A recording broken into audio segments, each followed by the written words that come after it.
মুখ্যমন্ত্রীর কাছে তো জারি করতে যাচ্ছি, আমার দাবিটা, আমার বাচ্চার দাবিটা কে নেবে?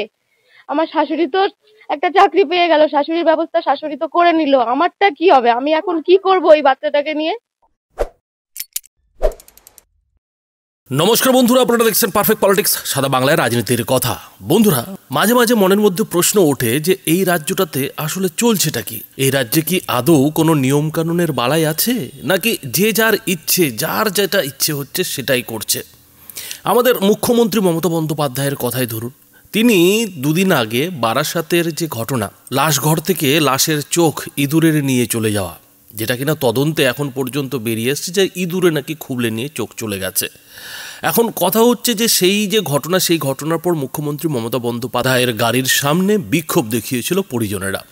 আর সেই বিক্ষোভের ঠেলায় পড়ে মুখ্যমন্ত্রী মমতা বন্দ্যোপাধ্যায় পটাশ করে একটা চাকরির কথা বলে দিয়ে সেদিন সেই বিক্ষোভের হাত থেকে বেঁচে গিয়েছিলেন। আর সেদিনই বেশ কিছু মিডিয়ার তরফ থেকে, বিশেষ করে আমাদের তরফ থেকেও যেটা প্রশ্ন তোলা হয়েছিল যে মুখ্যমন্ত্রী মমতা বন্দ্যোপাধ্যায় কি এভাবে চাকরি দিতে পারেন? মানে ইচ্ছে হলো একটা চাকরির কথা ঘোষণা করে দিলাম, সামনে কেউ বিক্ষোভ দেখালো, তাকে একটা চাকরি দিয়ে ঠান্ডা করে দিলাম, লাশের চোখ ইঁদুরে নিয়ে চলে গেল, অথচ সেই গাফিলতি ঢাকার জন্য চাকরি দিয়ে একেবারে সবাইকে শান্ত করে দিলাম। এইটা কি মুখ্যমন্ত্রী ঠিক করছেন?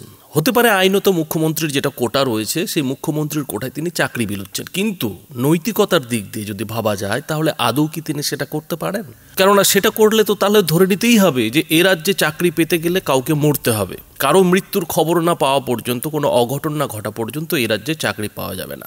কিন্তু সেসব প্রশ্নের মুখে ছাই দিয়ে যেটা দেখা গেল যে মুখ্যমন্ত্রী মমতা বন্দ্যোপাধ্যায় তার ঘোষণার 24 ঘন্টা পরেই একেবারে মৃতর মায়ের হাতে চাকরির অ্যাপয়েন্টমেন্ট লেটার ধরিয়ে দিলেন। এবং যেটা জানা গেল যে মৃতর মা নাকি বারাসাতের ভূমি সংস্কার দফতরে চাকরি পেয়েছেন।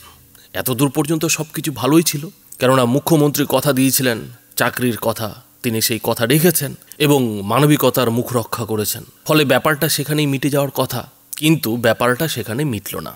ঘটনা যেটা হলো যে মুখ্যমন্ত্রী মমতা বন্দ্যোপাধ্যায় তড়িঘড়ি করে চাকরি দিতে গিয়ে যেটা করলেন সেটা হচ্ছে মৃতর মায়ের হাতে চাকরির অ্যাপয়েন্টমেন্ট তুলে দিলেন। আর এই যে মৃত প্রীতম ঘোষের মায়ের হাতে মমতা বন্দ্যোপাধ্যায়ের চাকরি তুলে দেওয়া, সেটা নিয়েই প্রশ্ন তুলছেন এখন প্রীতম ঘোষের স্ত্রী।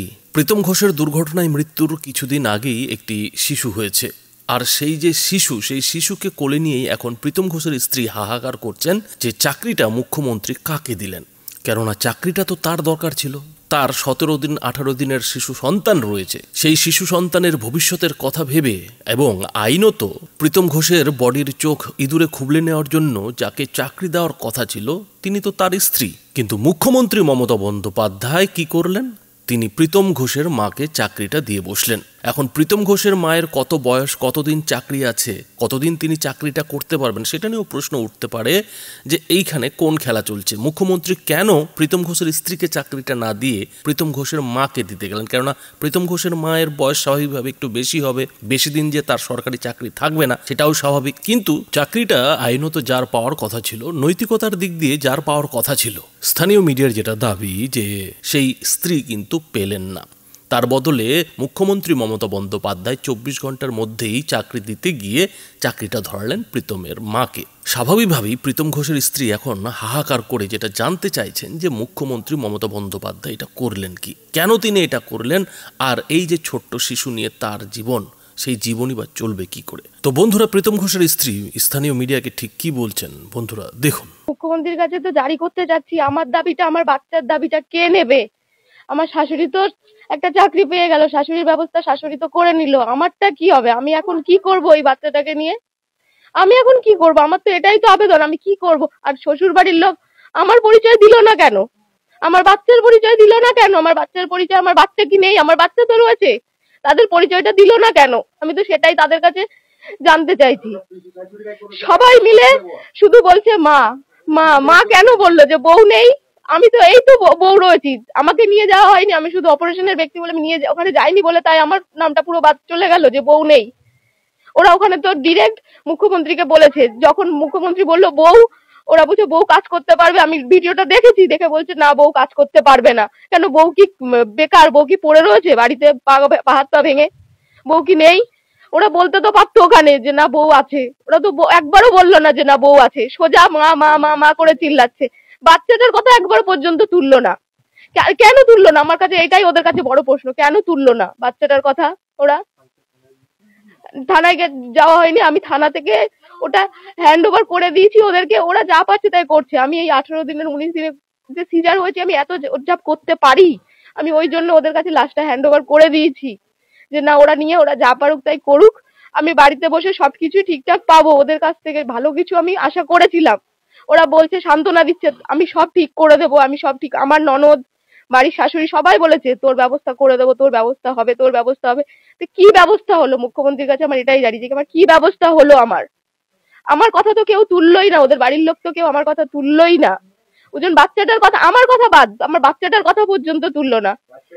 বাচ্চাটাকে কেউ ভালো করে দেখছেই না, বাচ্চাটার কথা কেউ বলছেই না যে বাচ্চা আছে, শুধু মা আছে মা আছে, বেকার মা আছে মা আছে, এই কথাটা কেন উঠছে শুধু। এখন আমার আমার ব্যবস্থা করতে হবে, আমার বাচ্চার ব্যবস্থা করতে হবে। এই 3 দিন ধরে আমি যাচ্ছি, ওরা রাতে ওই ঘরে থাকছে, কিন্তু সকালবেলা যাওয়ার পরে কেন ওই ঘর তালা হয়ে যাচ্ছে আমি তো বুঝতে পারছি না কেন। আমি আলমারি থেকে রেজিস্ট্রি কাগজটা আমি নেবো বলেছিলাম, আমি রেজিস্ট্রি কাগজটা নেবো বলেছি, রেজিস্ট্রি কাগজটা পর্যন্ত দিতে চাইছে না, আলমারির চাবি পর্যন্ত দিতে চাইছে না। সেদিনকে আমার ভাই ভালোভাবেই বললো আমাকে, আমি আমার শাশুড়িকে বললাম যে আমার আলমারির চাবিটা দাও, বলছে যে আমার কি বলে মেয়ের কাছে আছে, যতক্ষণ না ও আসবে আলমারির চাবি দেবো না। যখন এইটা হয়েছে ওখানে বলছে মিডিয়ার সামনে আমার ভাই নাকি ওখানে চাপ সৃষ্টি করছে, ওই ওদের বাড়িতে চাপ সৃষ্টি করছে, মানে ওই করছে, অত্যাচার করছে যে রেজিস্ট্রি কাগজটা কেন দিচ্ছে না। কিন্তু অথচ কিছুই না, আমি ভালোভাবে আমার শাশুড়িকে গিয়ে বলেছি চাবিটা দিন, আমি রেজিস্ট্রি কাগজটা বের করব, আমার মেয়ে আসুক তারপরে সব হবে, আমার ঘর আমার জিনিস, তাহলে ওদের দায়িত্বটা কি করে হচ্ছে আমি বুঝে পাচ্ছি না। আলমারির চাবিটা পর্যন্ত আমাকে দিচ্ছে না, সব ওখানে আটকানো রয়েছে। শুধু আধার কার্ডটা আমি রেখে দিয়েছি আমার কাছে, বার্থডে বাচ্চার সময় আমি রেখে দিয়েছিলাম, বাচ্চা হওয়ার সময় লাগবে, ওরটা আর আমারটা রেখে দিয়েছিলাম, এই দুটো জিনিসই আছে, রেজিস্ট্রি কাগজ, বাদ বাকি যে জিনিসগুলো আছে আমি নেব। আই কার্ডও রয়েছে ওখানে, আমি বলছি একটু খোলো, আমি বলছি রয়েছে ওখানে, না নেই, তোর আই কার্ড আমরা দেখেছি, তোর আই কার্ড এখানে নেই। এগুলো ননদ বলছে তোর আই কার্ড এখানে নেই, ননদ বলেছে এটা, তোর আই কার্ড নেই এখানে। তা আমি তো ওদেরকে বলছি আমার চাবিটা দাও, আমার ঘর, আমি কালকে যখন পাড়ার লোক ওখানে গেল, ওরা, আমি বলছি শাশুড়িকে যে আমার ঘরটা খোলো, শাশুড়ি বলছে আমার ঘরে গিয়ে বস, আমার ঘরে গিয়ে বস, আমার ঘরে গিয়ে বস। তারপরে যখন পিছনে পাড়ার লোককে দেখছে তখন বলছে না না খুলে দিচ্ছি খুলে দিচ্ছি খুলে দিচ্ছি। পাড়ার লোক যখন অনেক কথা তুললো চুপচাপ চলে গেল, তারপরে আর কোনো কথা নেই, একটু চিল্লামিল্লি হয়েছে, যে যার মতো করে চলে গেছে, আর কোনো কথা হয়নি। আমার ঘরটা খুলে দিচ্ছে, আমি বসেছি, কিন্তু আলমারির চাবি বা আদার্স কোনো ডকুমেন্টস কিচ্ছু আমাকে দিচ্ছে না। তো বন্ধুরা বুঝতেই পারছেন যে প্রীতম ঘোষের স্ত্রী কিন্তু পড়েছেন ফ্যাসাদে। কেননা প্রীতম ঘোষের স্ত্রী যেটা মিডিয়ার সামনে দাবি করছেন যে এই চাকরির ব্যাপারটা সামনে আসার পর থেকেই তার চাকরি পাওয়া শাশুড়ি কিংবা শ্বশুর বাড়ির লোকেরা মোটেও তার সঙ্গে ঠিকঠাক ব্যবহার করছে না, অথচ এই চাকরি পাওয়ার আগে পর্যন্ত প্রায় সবকিছুই ঠিকঠাক ছিল। কিন্তু যেই না মুখ্যমন্ত্রী মমতা বন্দ্যোপাধ্যায়ের চাকরির অ্যাপয়েন্টমেন্ট লেটার শাশুড়ির হাতে পৌঁছে গেছে, শাশুড়ির নামে পৌঁছে গেছে, তারপর থেকে কিন্তু তার শ্বশুর বাড়ির লোকেরা তাকে যেন চিনতেই পারছে না। এখন কথা যেটা হচ্ছে যে প্রীতম ঘোষের বিধবা স্ত্রীর এই অবস্থার জন্য মুখ্যমন্ত্রী কি দায়ী নন? মুখ্যমন্ত্রীর যে হঠকারিতা, সেই হঠকারিতা কি দায়ী নয়? মুখ্যমন্ত্রী যখন নিজের ক্ষমতা বলে চাকরি দিতেই চেয়েছিলেন, তখন ঠিক লোকের হাতে চাকরিটা দেওয়াই কি উচিত ছিল না? হ্যাঁ, এইখানে যেটা কথা উঠতে পারে যে মুখ্যমন্ত্রী মমতা বন্দ্যোপাধ্যায় প্রীতম ঘোষের বিধবা স্ত্রীকে খুঁজে পাবেন কি করে? প্রীতম ঘোষের স্ত্রী যদি সামনে না আসেন, মুখ্যমন্ত্রীর সঙ্গে কথা না বলেন, তাহলে মুখ্যমন্ত্রীর কি করার আছে? কিন্তু এইখানে একটা জিনিস খেয়াল রাখতে হবে যে তিনি রাজ্যের মুখ্যমন্ত্রী, আর তিনি যখন কাউকে চাকরি দিচ্ছেন তখন নিশ্চয়ই তার খোঁজ খবর নিয়েই চাকরিটা দেবেন। তো মুখ্যমন্ত্রী মমতা বন্দ্যোপাধ্যায় কি আদৌ সেই খোঁজ খবর নেওয়ার কাজটা করেছিলেন কি? মুখ্যমন্ত্রী তো নিজেই পুলিশ মন্ত্রী, নিজেই স্বাস্থ্যমন্ত্রী, চাইলে তো তিনি এক ফোনেই সমস্ত খোঁজ খবর করে নিতে পারবেন, কিন্তু আদৌ সেটা তিনি করেছিলেন কি? নাকি তিনি রাজ্যের স্বাস্থ্য পরিষেবার যে ঘুণধরা অবস্থা, কঙ্কালসার অবস্থা, সেই অবস্থার ঢাকা দিতে তড়িঘড়ি এই চাকরি দিয়ে ফেলেছেন? কোনটা? আর কোনো ধরনের খোঁজ খবর না করেই যদি সরকারি চাকরির মতো দুষ্প্রাপ্য জিনিসকে তিনি এভাবে ছড়াতে থাকেন, নিজের ব্যর্থতা ঢাকতে যদি বারবার এইভাবে চাকরি বিলোতে থাকেন, তাহলে সেই কাজের মধ্যে নৈতিকতাই বা কতটা? আর এই খোঁজ খবর নেওয়াতে যে মুখ্যমন্ত্রী মমতা বন্দ্যোপাধ্যায় কতটা ব্যর্থ, সেটা বন্ধুরা এখন এসআইআর এর ফলে বোঝা যাচ্ছে। এত অবৈধ বাংলাদেশি পশ্চিমবঙ্গে ঢুকে রয়েছে, সেটা মুখ্যমন্ত্রী মমতা বন্দ্যোপাধ্যায় জানতেনই না। মুখ্যমন্ত্রী মমতা বন্দ্যোপাধ্যায়ের প্রশাসনের কাছে কোনো খবরই ছিল না, ফলে খোঁজ খবর নেওয়াতে মুখ্যমন্ত্রী মমতা বন্দ্যোপাধ্যায়ের যে কোথাও একটা অ্যালার্জি আছে, আর সেই অ্যালার্জির ফলে যে বাঙালিকে ভালো মতো ভুগতে হয়, সে কথা আর বলার অপেক্ষা রাখে না। তো বন্ধুরা, এই বিষয়ে আপনাদের কি মতামত? আপনাদের মতামত অবশ্যই এই ভিডিওটির নিচে কমেন্ট বক্সে লিখে জানাবেন। ধন্যবাদ।